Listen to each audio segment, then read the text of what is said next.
बच्चों, JCERT की DG school में आपका खैर मकदम है। मैं वहाब अंसारी। आज के इस वीडियो लेसन में तीसरी जमात की दरसी किताब इब्तिदाई उर्दू का 8वां सबक लेकर हाजिर खिदमत हूँ और इस सबक का उन्वान है सच की जीत। तो आइए शुरू करते हैं। एक बादशाह था, उसे शेर व शायरी से बड़ी दिलचस्पी थी। एक दिन उसने कुछ शायरों को बुलाया और उन्हें अपने दरबारियों में शामिल कर लिया। उनकी तनख्वाहें भी मुकर्रर कर दी, मतलब तय कर दी।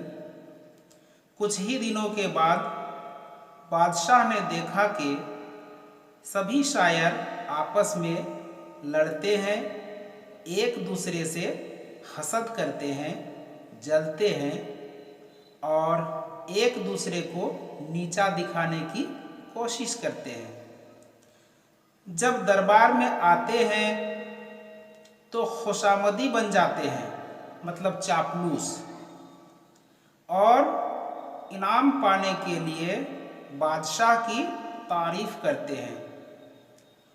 उन शायरों में एक शायर ऐसा भी था जो बादशाह के बुलाए बगैर दरबार में नहीं जाता था।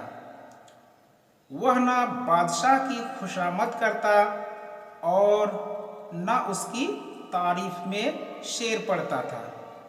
उसका नाम फिरोज था। बादशाह ने बहुत जल्द उन शायरों को पहचान लिया कि कौन कैसा है। एक दिन उसने सबको दरबार में बुलाया और ऐलान किया कि जो मेरी सच्ची तारीफ करेगा उसे एक हीरा इनाम में दिया जाएगा। यह सुनकर सब शायरों ने तैयारियां शुरू कर दी, खूब शेर कहे और बादशाह की तारीफ में ज़मीन आसमान एक कर दिए। हर एक यह सोचकर खुश था कि हीरा उसे ही इनाम में मिलेगा। उसके बाद बादशाह ने एक दिन सभी शायरों को दरबार में बुलाया और कहा, मेरी तारीफ में जिसने जो कुछ लिखा है सुनाए। एक शायर उठा और आगे बढ़कर उसने अपनी नज़्म सुनाई। दरबारियों ने उसकी बड़ी तारीफ की। बादशाह ने उसे एक हीरा इनाम दिया। वह सलाम करके खुश होकर बैठ गया। उसके बाद दूसरे शायर ने अपनी नज़्म सुनाई। दरबारियों ने उसकी भी तारीफ की। बादशाह ने उसे भी एक हीरा इनाम में दिया। वह भी खुश होकर सलाम करके बैठ गया। इसी तरह सारे शायरों ने अपनी अपनी नज़में सुनाई और हीरा इनाम में लेकर खुशी खुशी बैठ गए। फिरोज अपनी जगह बैठा रहा, उसने कुछ नहीं सुनाया। बादशाह ने कुछ नाराज होकर कहा, तुमने क्या लिखा है, सुनाओ। फिरोज ने कहा, अगर बादशाह सलामत मेरी जान बख्श दें तो सुनाऊं। बादशाह ने फौरन कहा, जाओ, तुम्हारी जान बख्श दी गई, सुनाओ। फिरोज ने कहा, ऐ बादशाह, तू आलिम और अक्लमंद है, शायरों की इज्जत करता है, लेकिन घोड़े और गधे को एक ही अस्तबल में बांधता है। इस तरह उसने बादशाह की बहुत सी कमजोरियां गिना दी। दरबारियों को बड़ी हैरत हुई और उन्होंने सोचा कि बस अब इस शायर की खैर नहीं, ज़रूर मारा जाएगा। मगर दरबारियों को उस वक्त और हैरत हुई जब नज़्म सुनने के बाद बादशाह ने फिरोज को भी एक हीरा इनाम में दिया।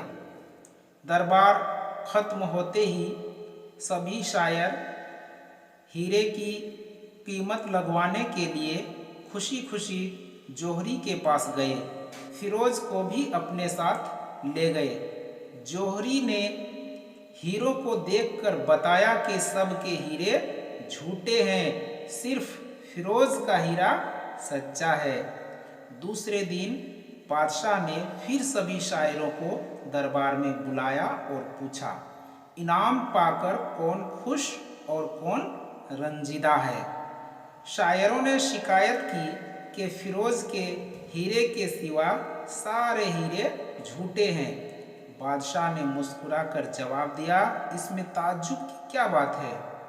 जिसने झूठी तारीफ की उसे झूठा हीरा मिला और जिसने सच्ची बात कही उसे सच्चा हीरा मिला। बादशाह का यह जवाब सुनकर सारे शायर शर्मिंदा हो गए। तो बच्चों, इस सबक में आए हुए मुश्किल अल्फाज हैं मुकर्रर करना मतलब तय करना, हसद जलन, नीचा दिखाना मतलब जलील करना, खुशामदी ऐसा शख्स जो किसी को खुश करने के लिए उसकी झूठी या सच्ची तारीफ या बड़ाई बयान करे उसे चापलूस भी कहते हैं। ज़मीन आसमान एक कर देना मतलब बहुत कोशिश करना, बढ़ा चढ़ा कर बात कहना। आलिम जानने वाला या बहुत पढ़ा लिखा को कहते हैं। अक्लमंद अक्ल वाला, होशियार।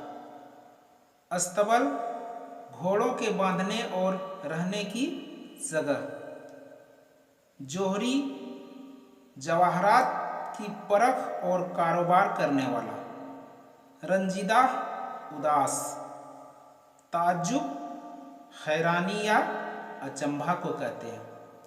तो बच्चों, आज के इस सबक में इतना ही। अब वो आप सबको इजाज़त दीजिए। शुक्रिया। खुदा हाफिज।